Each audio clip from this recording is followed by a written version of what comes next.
We're here at the 4-H fair, and we just finished the annual cat show, and we have with us Catherine Newenswander.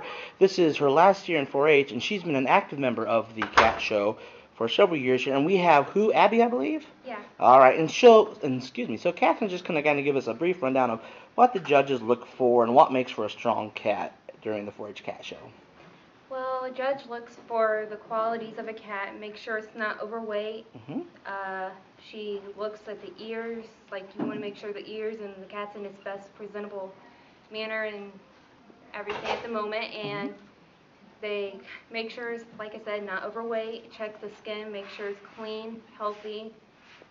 They ask you questions about whether, like what kind of food you feed them. It's basically your general knowledge of the cat and the overall perspective of what the judge thinks of them. Okay, now two things you mentioned. I'd like to, if you know a little more detail, you mentioned specifically the ears. What are they looking for within the ears, and do they just honestly just kind of peel in and look in there? Or? Whenever they look at the ears, they like kind of flip the ear back, and they look in to see if there's wax, ear mites, which that would be like darkness. Oh, okay. And you want it to be clean. Okay, now you mentioned also the skin. Now, in a cat like Abby there, how do you determine that?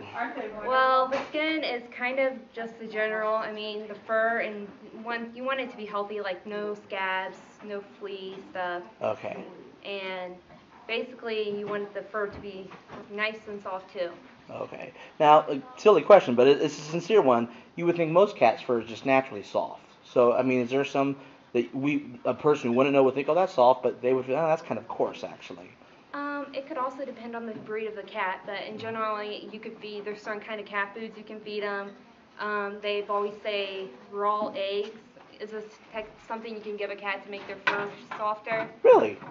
But, I mean, that's not necessarily, it also kind of depends on the breed of the cat. All right, well, thank you for that little behind-the-scenes tour. Appreciate it, Captain.